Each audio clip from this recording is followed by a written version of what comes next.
Hey, it's Chris. Welcome back. Today we're going to focus on pre-owned units. Over the last several years, a lot of my friends and family and other consumers constantly ask me, do I buy new or do I buy pre-owned? So what we thought we'd do over the next several series is get a hold of some ATVs, side-by-sides, any other thing outdoor recreation to kind of test ride and review and share our feedback to our viewers.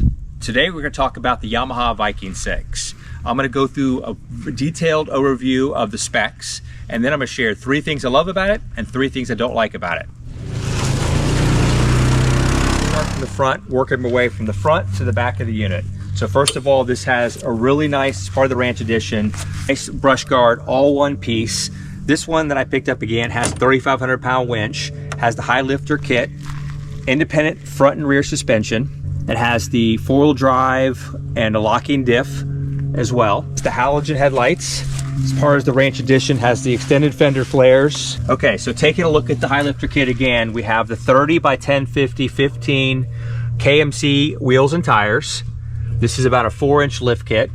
You got power steering, front and rear diff lock, independent front suspension. This one I picked up has around 2,000 miles and then around 284 hours. When I step in, move over a little bit, Willie. Step up on the lift kit. The seats are amazingly comfortable. We had 6 adults in here last weekend and we were riding the trails 34 miles an hour, no problem, plenty of room. Everybody has their independent shoulder harnesses, back headrests. So the Viking has the 2-wheel drive, 4-wheel drive, and the front diff lock. This also has the headlights, halogen beams high and low. There's no tilt steering wheel. We have the parking brake, and then it has low, high, neutral, and reverse. There's a seatbelt sensor. There's also a helmet sensor. So that on the instrument display, you have miles per hour, fuel, hours on the engine, odometer, mileage, and then you have the trip meter. It also has a different diff lock. It tells you when your 4-wheel drive differential lock is engaged. Center glove box here. Plenty of space for your legs. We have the auxiliary power. We also have the open and glove box, which large keep the winch cable in. So we here have the grab bar for the 2 passengers. Plenty of visibility in this thing. I mean, it's massive, it's wide, it looks fantastic, plenty of view. Yamaha did a great job sloping the hood down here so you can see any debris in front of you. It's pretty easy to be able to tell to turn left or right. All right, as I slide over, again, one of the secret things about Yamaha is they put these shoulder braces in here so you can feel when you're riding and you get bumped around, it definitely has plenty of support and you feel very comfortable as you're driving. Flipping over to the back, Yamaha did a great job on the spring-loaded doors. They shut automatically, so you never can leave a door open. Sometimes it's frustrating because the door won't stay open. All right, Jax, move over a second. Again, talking about cup holders, we have cup holders here for the passenger right on the floor. We got one on each side. Again, plenty of leg room. I'm almost 6 feet tall. I have plenty of room. I can have a grab bar below or higher. I can move right and left. You can see Jax is a big dog. He has plenty of room here for 2 other people. All right, as I get back out of it, going to the back. Got stuck there. The dump bed is pretty much one. Plenty of access to see underneath. You can see where the air cleaner is, transmission is. This is the Ultramatic Yamaha transmission. Again, this is a 700cc single overhead cam fuel injected engine. Sitting on top of the independent front and rear suspension. This has the high lifter kit, so you can see how much space is in here. What I do also like about it is the rear, as part of the Ranch Edition, you have the rear bumper. And then there's plenty of room for the tow hitch. It tows 1,500 pounds from the factory receiver, and the dump bed holds 600 pounds. As far as the tailgate, it's a 2-part tailgate. Pops open here, folds right down.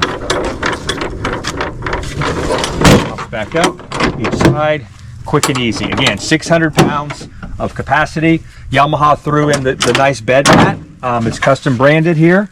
You can see the Yamaha bed mat.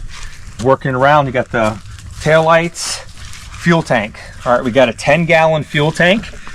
Seems kind of small for this, but it gets, actually the fuel is really good. In addition, on this side, you can also raise the bed on either side. For this braking system, it's 4-wheel disc brakes on all sides. The overall weight is about 1,500 pounds. It's a heavy machine. The wheelbase is extremely long. It's 115 inches. It's amazing on the whoops or the trails. I mean, this is for this kind of unit. It's more for, again, it's a ranch edition. We're a lot of trail riding and technical things. It's not that type of machine. It's a type of machine that you put your family in, 6 people, very comfortably, throw the gear in there. You can ride for hours and not be tired at all. It's very, very smooth and a great machine for a big family. All right, so the top pros and cons. Number 1, it's comfortable, super comfortable. You can see the plush seats, 6 adults fit very easily. Top pro number 2, it's perfect for a ranch. The room, it's 115-inch wheelbase with the dump bed, the cargo capacity of 600 pounds, a tow capacity. It can do what you want in the ranch, no problem at all. Okay, number 3, this thing looks cool. Every time I drive by someone, everybody comments on how, with the ranch edition, the paint scheme, the lift kit, it just looks really super cool. All right, so actually I love this machine, but any cons? Number 1, it's underpowered. For me, right? If I'm a knee-deep sugar sand, just not enough power to get through the trails with people. But for you, if you're using a ranch, it should be fine, but I think it needs a 1,000 cc motor. It would be perfectly fine. Number 2, it's too wide. Again, from my area, the trails are usually 48 to 55 inches wide. This thing is over 70 inches wide. It's hard to get through the trails. And so for me, it's just not practical for me. On a ranch, it's perfect. If you have a 10-foot gate, you can take it anywhere around your property and be just fine. Number 3, it's loud. We had a crew full of people heading the trails trying to talk to each other. That 700cc is struggling and it's just loud. It's hard to talk back and forth to each other. You almost need a set of earphones to hear each other, or a microphone. So I would say that's number 3 is the loudness. Okay, to summarize, why am I doing this series on pre-owned? Right now, this new would probably be well over $20,000 to $25,000. This one you can pick up probably between $10,000 and $15,000 or less, depending if you can find one that's out there. I want to focus my series on these pre-owns, clean pre-owns like this that you can pick up and be able to, use for your family or on your ranch. If you're liking our videos, I mean, we want to bring you good informed buying decisions, right? So I'm going to test ride a lot of pre-owned units. A lot of people can't afford now to buy new ATVs or side-by-sides. So I want to go out on the trails, test ride them for you. Like, subscribe, and I'll keep bringing you more units you think you're interested in. Let me get my hands on and test them for you.